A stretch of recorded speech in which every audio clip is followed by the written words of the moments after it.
KSG coaching के YouTube के online channel पर आपका फिर से स्वागत है।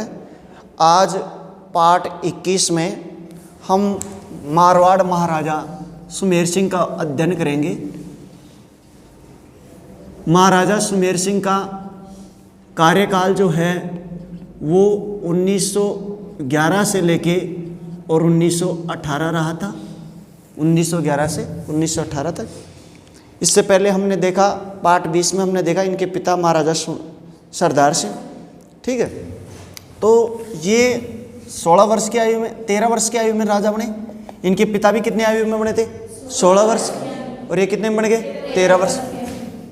13 वर्ष की आयु में शासक बने। तो देखो, अब जब ये शासक बने तो अल्पविभक्त थे, और अल्पविभक्त जो होते हैं उनके लिए क्या होता है कि जो शासन कार्य है वो किसी दूसरे के द्वारा संभाला जाता है। तो हमने पहले भी देखा था कि इनका शासन कार्य किसके द्वारा संभाला जाता था? सर प्रताप सिंह, ठीक है। तो अल्पविभक्त होने के कारण मुसाहिबा आला घोषित किया गया। किसको? सर प्रताप सिंह को मुसाहिबा आला किसको घोषित किया गया? सर प्रताप सिंह।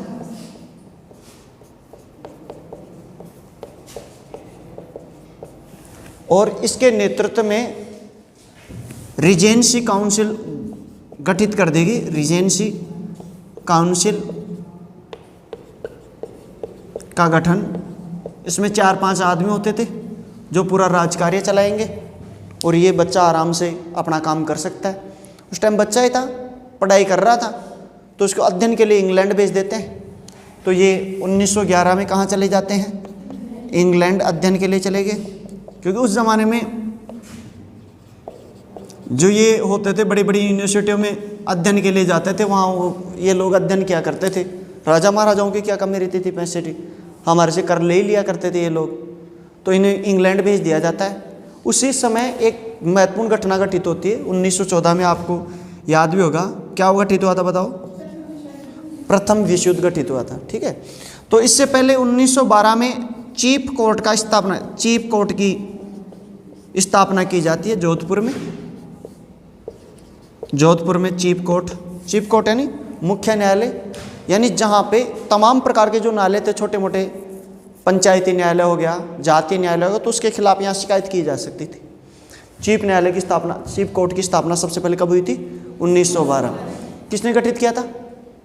सर प्रताप सिंह, क्योंकि सारा कार्य वही कर रहा है, अभी तक ये कुछ कार्य नहीं कर रहा। तो इसका जो चीफ जस्टिस बनाया गया, चीफ जस्टिस, उसका नाम था एडीसी बार। हिंदी में लिखना या अंग्रेजी में लिखना, एडीसी बार इनका नाम था। जो पहला चीफ जस्टिस था उसका नाम ये था। अब इसी दौरान क्या होता है? 1914 में प्रथम विश्व युद्ध छिड़ जाता है। 1914 से 1919 तक चला था, याद है आपको? तो 1914 में जब प्रथम विश्व युद्ध छिड़ा तो इस युद्ध में भाग लेने के लिए यहाँ से सेना जाती है। और उस सेना को कौन लेके जाता है, बताओ? सर प्रताप सिंह, क्योंकि वो तो यहाँ पे छा ही नहीं, बच्चा तो यहाँ पे था ही नहीं। यानी सरदार जो सुमेर सिंह था, महाराजा सुमेर सिंह, वो अभी तक यहाँ पे नहीं था। तो सर प्रताप सिंह सेना के साथ ब्रिटेन पहुंचा। ब्रिटेन के पास जब पहुंचा तो ब्रिटेन ने कहा, भाई ठीक, हम अपनी सुरक्षा कर लेंगे, आप आराम से जाओ और फ्रांस की सहायता करो। किसकी सहायता करो? फ्रांस की। तो सर प्रताप सिंह को इन्होंने एक तो याद रखना,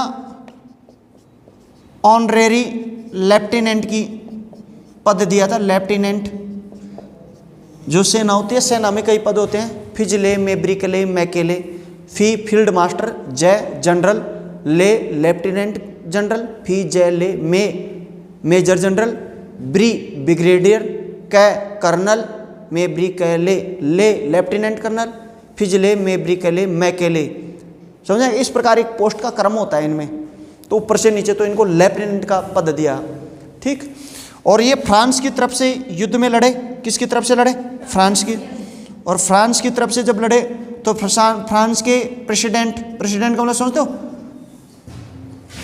राष्ट्रपति। क्या होता है? राष्ट्रपति। फ्रांस के राष्ट्रपति ने इन्हें डी लीजियन की उपाधि दी। किसकी उपाधि दी?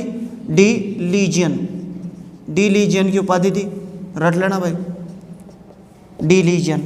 और दूसरा ग्रांड ऑफिसर,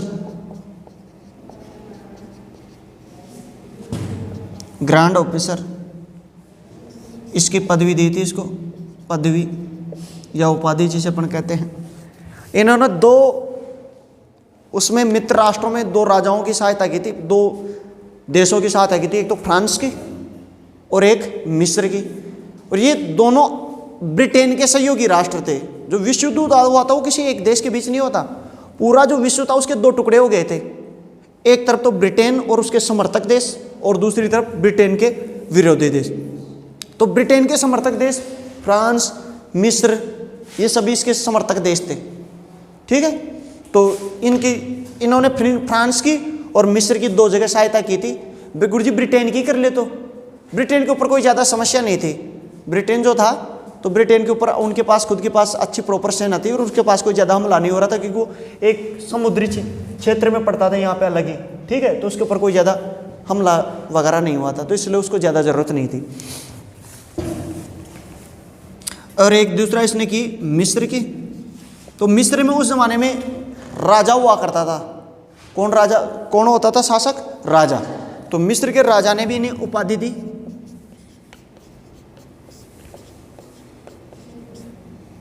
इस उपाधि का नाम था grand cordon of the order of the Nile. Grand cordon of the order of the Nile की उपाधि दी।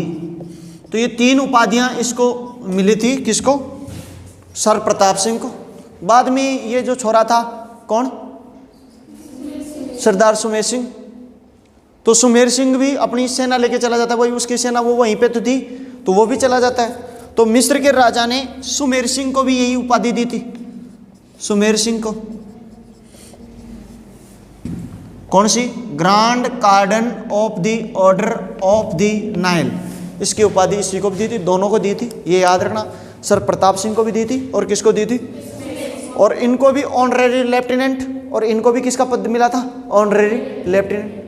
ठीक, लेफ्टिनेंट जनरल का मिला था इन्हें। इन्हें किसका पद मिला था? Honorary lieutenant general. कौन सा जनरल? लेफ्टिनेंट जनरल का पदवी मिली। ये तो इसके बारे में, प्रथम विश्व युद्ध के बारे में। अब देखो प्रथम विश्व युद्ध से थोड़े से दिन बाद में आ जाते हैं 1916 में। और 1916 में जब ये वापस लौटते हैं तो इनका राज्याभिषेक किया जाता है। राज्याभिषेक देखो इनका, बताओ ये सबसे पहले राजा तो कब बने थे? 1911 में। लेकिन इनका राज्याभिषेक कब किया गया? 1916 में। यानी 5 साल बाद में, 13 और 5 18 वयस्क हो गया, अडल्ट। समझा क्या? बाद में तो अंग्रेजों का नियम तो ये था कि वो 21 वर्ष के राजा का राज तिलक करते थे। लेकिन कुछ विशेष परिस्थितियों में, जैसे मान लो ये इसकी सहायता कर रहा है बहुत ज्यादा, समझ रहे हो, तो अंग्रेज बड़े खुश थे, भाई चलो छोरे को दे देते हैं, कोई दिक्कत वाली बात नहीं। वैसे तो अंग्रेजों का नियम कितना था? 21 वर्ष था। 21 वर्ष से वो पहले किसी को नहीं देते थे। ठीक है, लेकिन उन्होंने 18 वर्ष में इसको राज्याभिषेक करा दिया। एक इसके बारे में एक और चीज याद रखना, 1915 में इन्होंने जोधपुर में म्यूजियम खोला था। क्या खोला था? म्यूजियम। म्यूजियम जानते हो क्या किसे कहते हैं? वेरी गुड, म्यूजियम संग्रहालय होता है। संग्रहालय में जितने भी प्राचीन चीजें होती हैं ना उनको रखा जाता है। जोधपुर की जो भी प्राचीन चीजें, ऐतिहासिक चीजें होती हैं उनको रखा जाता है। बाद में ये जो था म्यूजियम था वो सार्वजनिक पुस्तकालय में चेंज हो गया था। किस में चेंज हो गया था?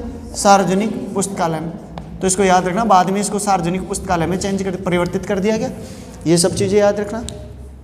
अच्छा, इसके समय 2-4 चीजें, एक आध चीजें और इम्पोर्टेंट है।